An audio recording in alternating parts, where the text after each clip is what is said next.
to Mango's Compliance Conversations, a series in which we get some experts, well they say they're experts, and we talk about parts of compliance and from their experience, you know, the pitfalls, what works, what doesn't work. And I'm lucky to have Michael from Momentum Safety Ergonomics and Craig from Mango. Michael obviously is a consultant and he helps companies put in systems or helps fix up systems that have fallen over. Craig was an external auditor for a few years. He loved it, and now he's left that, thank goodness. But today we're talking about training. Everyone's supposed to do it. You've got to determine competency of your staff, but a lot of people sort of don't do it very well. So I'm wanting to explore this subject. What are some of the issues around training that you've seen, Craig? With the standards changing around ISO 9000 and 14000, the requirement for documented policies and procedures was got away with. So you didn't need to document things. You had to then audit people and try and understand whether they were competent based on their competency. So as an auditor, you had to then interview a whole range of people to try and understand whether the staff member was competent or not competent. And the best way was always trying to look at the non-conformances and try and understand why did that non-conformance happen, and did the company have an understanding whether the staff were trained? Did they have a good system for training? I always struggled to try and understand whether people were trained or not. So I'm not sure whether Michael's got a different opinion or not. Would they have records for that training? Like, is that something you didn't trust particularly, or they didn't? Training records, it's like a tick and flick. There's tick to say that the person, they're trained. Yeah. So do you have to look at the assessor? Do you have to look at their experience? Yeah. It's very tricky to try and audit too. So if you were easily able to tell whether they were trained, whether they were competent was the hard part. Yeah, you could. It's hard to tell whether they were incompetent. And that always is the challenge, isn't it? To know what is competent and how we're going to make that determination. I think most companies, they have an Excel spreadsheet or something like that, and they'll put in a cross or something like that, but nowhere does it say that they assess the person, do they follow the process, whether it's done over a period of time, and whether the assessor is actually competent to do it, because the old expression is training by contamination, because they just say, this is how I do it, this is how, well, how do you know that's how you do it? Well, that's what the last guy told me. Well, where was the records? Oh no, but Dan used to do it this way, and that's how I taught this one, and that's why we're making all this product wrong, because we trained by contamination. Yeah, I think I agree with most of what you've said there. I find that training is done variably. That would be the best way I could describe it. You see some really good training systems happening where there's a clear training requirement, there's competency, standards that are set, and that's all assessed according to that standard.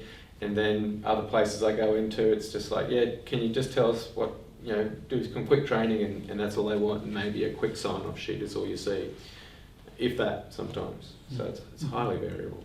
The other thing I find is that you walk into a workplace, especially in manufacturing, where you might have 5 or 6 languages spoken. English is not always the first language, but all the training material is not in their native language. So for a start, is that hard enough to get people to train against a consistent standard. Then you put in a language barrier, and then they are asked to read it.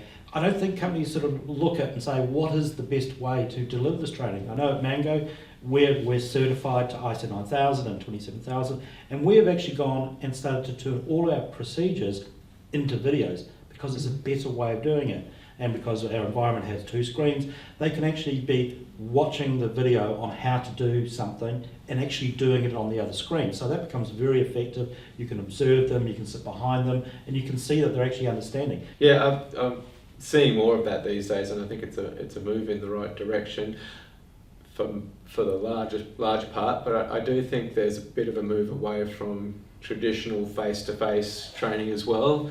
And there's some value in that. The physical, I'm going to show you how to do this type training. You don't always need it, but the big move to video for everything and all online is missing some opportunities there as well, I think.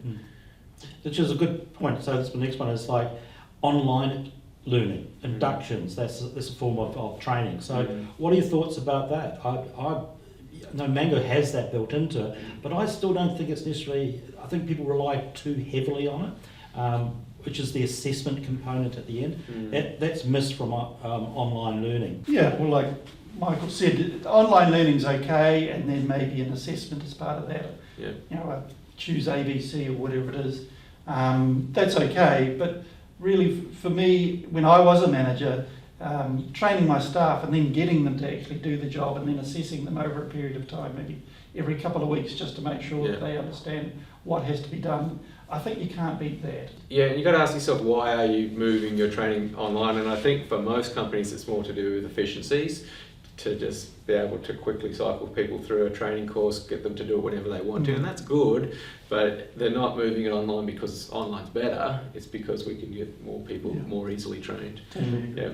I think it's also, it sounds more sexy as well. It's like, oh, we used to do it this way, but we went online, we went to video because we thought we'd get better engagement. No facts on whether it worked or not, but it's just like, oh, we have to keep up with it. We're quite often buddy training or observation or a structured training plan. I think that's the other thing is, you know, people don't have enough time to create a structured training. They've got too many pressures, which is weird, because all you have to do is have an employee who does something wrong and stuffs up a customer's order.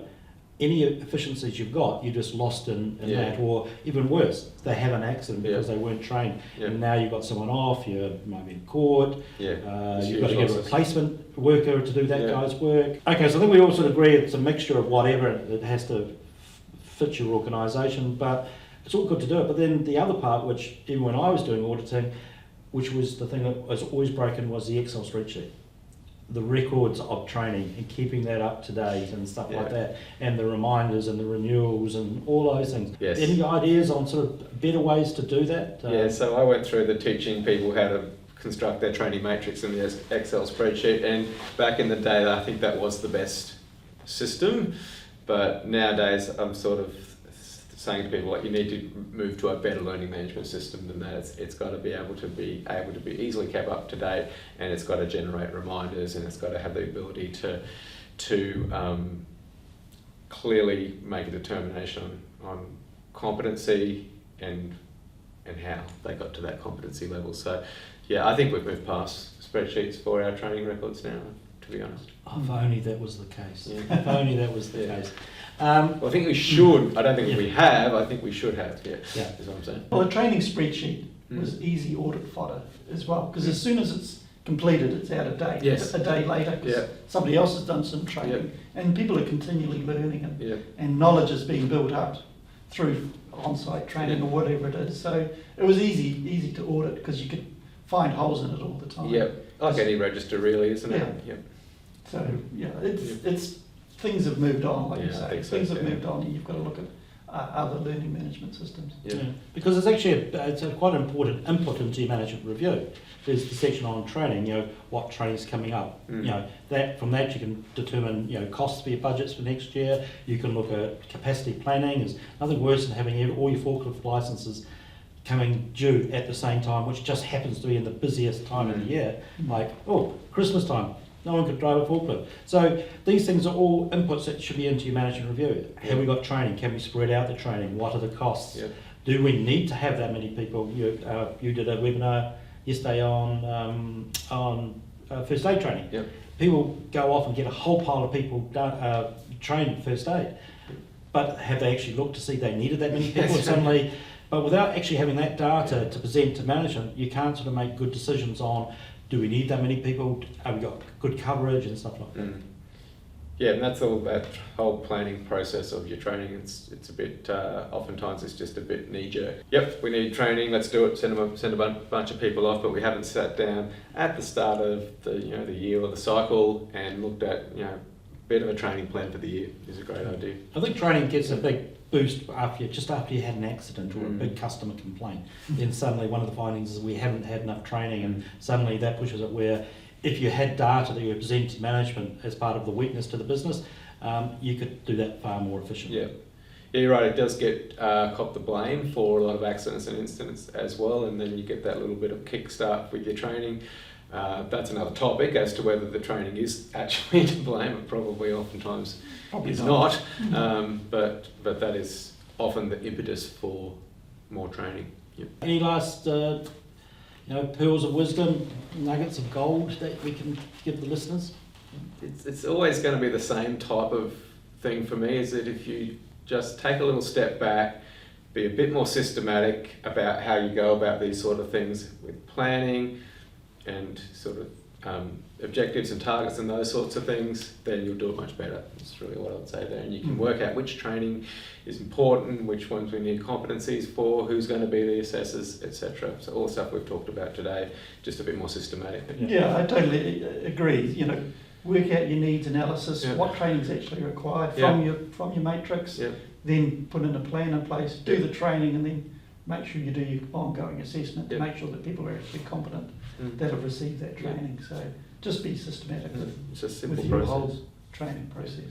Okay, so that's the end of today's video on training. Hopefully you found it interesting. If you've got any comments, please do in the comments box. I'd like to hear it. Any suggestions on any other sort of compliance topic you'd like to hear from.